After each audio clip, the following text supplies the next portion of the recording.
എങ്ങനെയായിരുന്നു നിങ്ങളുടെ ഒരു കല്യാണമൊക്കെ? അറേഞ്ച്ഡ് മാരേജ് ആയിരുന്നോ ലവ് മാരേജ് ആയിരുന്നോ? അറേഞ്ച്മെന്റ് മാരേജ് അല്ലേ. എൻ്റെ ഒരു കൂട്ടുകാരി ചങ്ക് ആയ ടീച്ചറിൻ്റെ ആ ഒരു കഴിവുകൊണ്ടാണ്. ആ. ടീച്ചറിൻ്റെ കൂട്ടുകാരി ജിജി ബാ. അപ്പൊ കല്യാണത്തിന് കാരണമായിട്ടുള്ള രണ്ട് ആൾക്കാരാണ് നമുക്ക് കിട്ടിയിരിക്കുന്നത്. പറഞ്ഞോളൂ, എങ്ങനെയാ ഈ കല്യാണം നടന്നേ? ഞാൻ ഫേസ്ബുക്കിൽ വീഡിയോ കാണുന്ന ഒരു സമയത്ത് ഇദ്ദേഹത്തിൻ്റെ ഒരു ഫസ്റ്റ് വീഡിയോ കാണാനിടയായി. അപ്പം ഞാൻ സ്കൂളിലെ ജോലിയോടൊപ്പം തന്നെ മാർക്കറ്റിംഗ് ചെയ്യുന്നുണ്ടായിരുന്നു പാർട്ട് ടൈമായിട്ട്. അപ്പം ഇദ്ദേഹത്തിന് കുറേ ടാലൻ്റ് ഉണ്ടെന്ന് മനസ്സിലാക്കി എൻ്റെ ബിസിനസ്സിലേക്ക് ഇൻവൈറ്റ് ചെയ്യണം എന്നുള്ളൊരു ഉദ്ദേശത്തിലാണ് ഫസ്റ്റിൽ ഞാൻ കോൾ ചെയ്യുന്നത്. അപ്പോൾ വിളിച്ചു കഴിഞ്ഞപ്പോഴത്തേക്കും പുള്ളിക്കാരൻ്റെ സാഹചര്യങ്ങളൊക്കെ കേട്ടപ്പോൾ എനിക്ക് പുള്ളിക്കാരൻ്റെ ഒരു ബെസ്റ്റ് ഫ്രണ്ട് ആവണമെന്ന് തോന്നി.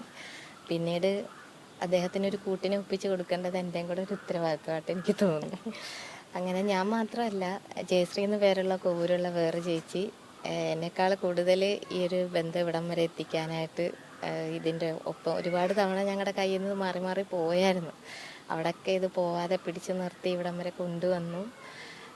പിന്നെ എൻ്റെ ഏറ്റവും അടുത്ത എൻ്റെ സ്റ്റുഡൻറ്റിൻ്റെ അമ്മയാണ് ഇത്. അപ്പം ബ്രൈഡൽ മേക്കപ്പൊക്കെ ഞാൻ ചെന്ന് പറഞ്ഞപ്പോഴത്തേക്കും ഇദ്ദേഹമാണ് എല്ലാം സെറ്റ് ചെയ്തൊക്കെ നമുക്ക് തന്നത്.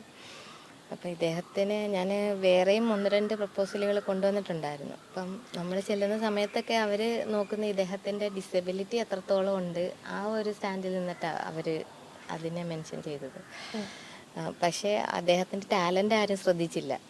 അങ്ങനെ ഇരിക്കുമ്പോഴാണ് ഞാൻ ഈ കുട്ടി എൻ്റെ മുമ്പിൽ ഒരു ഉത്സവത്തിന് ഞാൻ പരിചയപ്പെട്ടു. അപ്പം എനിക്ക് തോന്നി ഒന്ന് പ്രപ്പോസ് ചെയ്യാമെന്ന്. അങ്ങനെയാണ് ഞാൻ പുള്ളിക്കാരിയുടെ മൈൻഡ് എന്താണെന്ന് ആദ്യം ചോദിച്ചു. പുള്ളിക്കാരി ഓക്കെയാണ്, വീട്ടുകാരുടെ സമ്മതം മാത്രം മതിയായിരുന്നു. അങ്ങനെ വീട്ടുകാരുമായിട്ട് അപ്രോച്ച് ചെയ്ത സമയത്ത് എല്ലാവരും വേണ്ട എന്നുള്ളൊരു തീരുമാനമായിരുന്നു. കല്യാണത്തിൻ്റെ അടുത്ത സമയം വരെയും ഒക്കെ വളരെ കാര്യം ഇദ്ദേഹം ആരാണെന്ന് ആരും ചിന്തിക്കുന്നില്ല. പിന്നീട് കല്യാണം കഴിഞ്ഞ സമയത്ത് നേരെ വിപരീതമായിട്ടുള്ള ഒരു സിറ്റുവേഷന്. കാര്യം ഇപ്പം ഇങ്ങോട്ട് വന്ന് ഓരോരുത്തർ എൻ്റെ അടുത്ത് ചോദിക്കുക, എന്നോട് ചോദിച്ചില്ലല്ലോ എന്ന് ഓരോരുത്തർ ഇപ്പോൾ വന്ന് എന്നോട് ചോദിക്കുക.